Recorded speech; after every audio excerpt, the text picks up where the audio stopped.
Hey everybody, so I picked up a Ames type soldering gauge for 15 bucks. It was all rusted in place. I had to just take everything apart and wire brush it and penetrating oil it and stuff. Original instructions came with it. I've made copies of that so that, because this thing was laying under that tool. They're talking about wood stock and everything. I figure it's probably a tool from the 30s.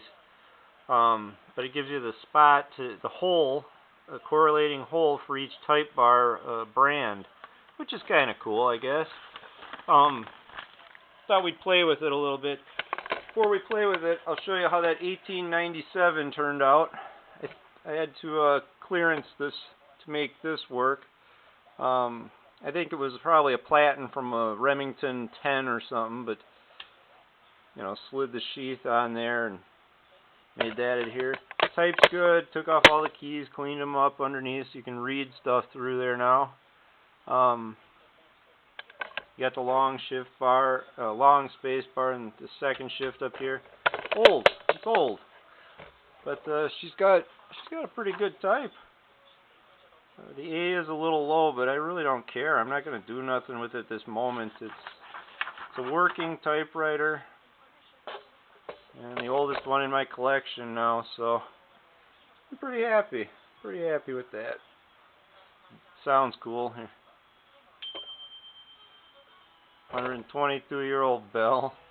So let's play with this. Now the way this goes, in case you get one of these and you don't have any instructions, there's no name on the thing. And it is an Ames, but there's no name on it. Now you see these 1, 2, 3, 4, 5 here. Those are the holes that align with a type bar. So I just got some crap type bars out, and I'm going to play with this and figure it out. So let's put this one in. So to do this, you put the type bar in. Okay, since this is a Z key, it's going to be on an angle. So we want that part to go in there. You want the lower case. This adjusts the anvil, they call this part. You want that to line up with the bottom edge of the lowercase letter.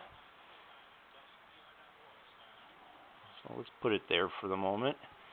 Put this part, and this part makes the front turn swivel. Let's get that out so you can see. Okay, so that one loosens that.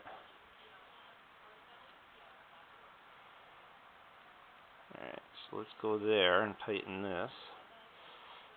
Alright. And we'll put this up and over the bar. There. That part is on a spring around this. So that just pushes up. Alright, that'll hold that down. This loosens and you can adjust it wherever. So let's go about there. And this has a pin in it. Here, you see that pin coming through? Like that. So you want that to correlate with the hole of, there it is. So that's a 3. Okay, so this we want to go here. Oh, come on, had it. Almost had it. There. Okay, see how it comes through now to there? That locks that. We tighten this. That's down. This you want to bring up until it touches the bottom of the bar, stabilizing it. Okay, that's tight. That's in. That anvil plate still isn't right though. Okay, there. There's like a little heel to it. So you want that to touch the bottom of the typeface like that. And then you tighten that one. Okay, she's in. Now, let's put that in the vise here. Just to hold it, because it'll stand on a desk, okay? Don't get me wrong, it'll stand. But you try and chase that thing around on a tabletop, good golly. So I'm going to lock it in the vise here a little bit. Now they say you can use a soldering iron or a flame torch. But I started to tinker with it with the soldering iron and held it with a needle nose, thinking I could just melt the solder, which you can, yeah, the solder will melt, but there's so much solder that letter is not just going to fall off. So this I don't think is the hot setup. I think getting the torch on it is. And you might have heard that yeah, nothing's going to happen here. You might have heard that expression,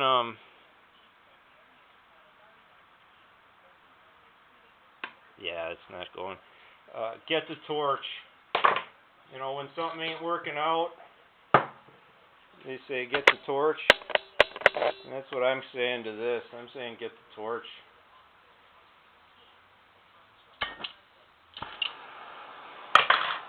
Okay. I got a torch. I got a freaking camera in my face. Let's see here. Let's heat that guy up. Melt that solder. There goes the solder. I'm going to try and pull off.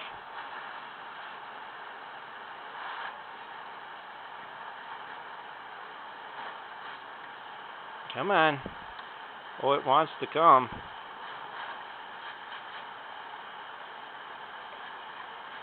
Now, mind you, again, there we go.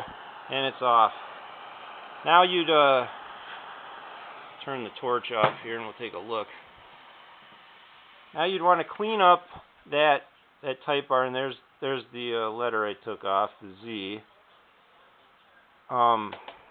So I've got my brush, and clean that off. There really ain't nothing to clean off. Melted it off good. So now, if you have, let's say, a typewriter that had like a foreign key or something that you wanted to change, I guess you could put on whatever typeface you want in place of it. And I got no flux here on my tabletop, but I'm going to slide that guy on there.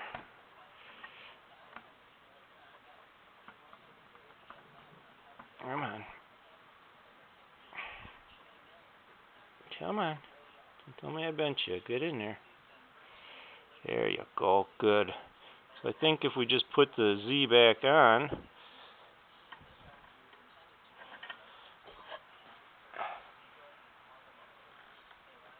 I gotta go just a hair more, it looks like.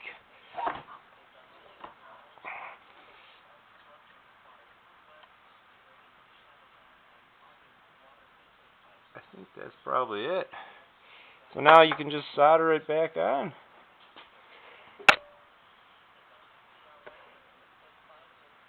Nothing moved.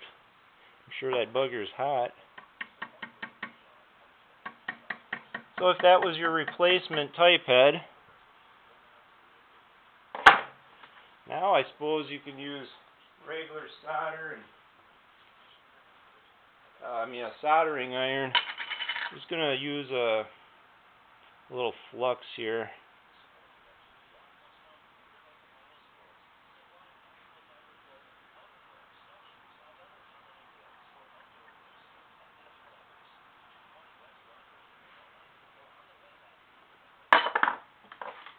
I think that should be down more too, though.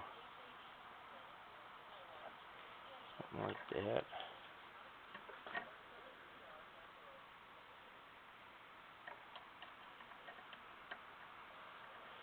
Ooh, is that hot still?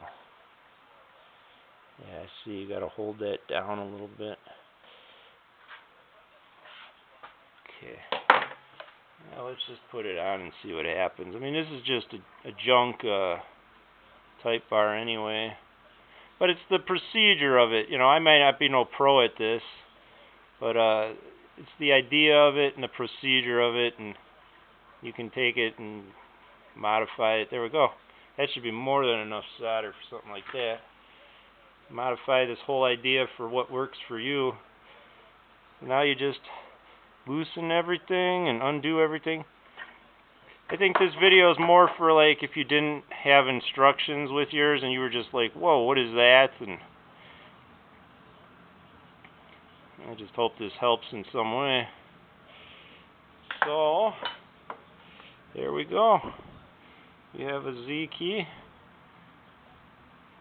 I'm sure it's way off, but it's the idea of it. You get that. Alright, everybody. Take care.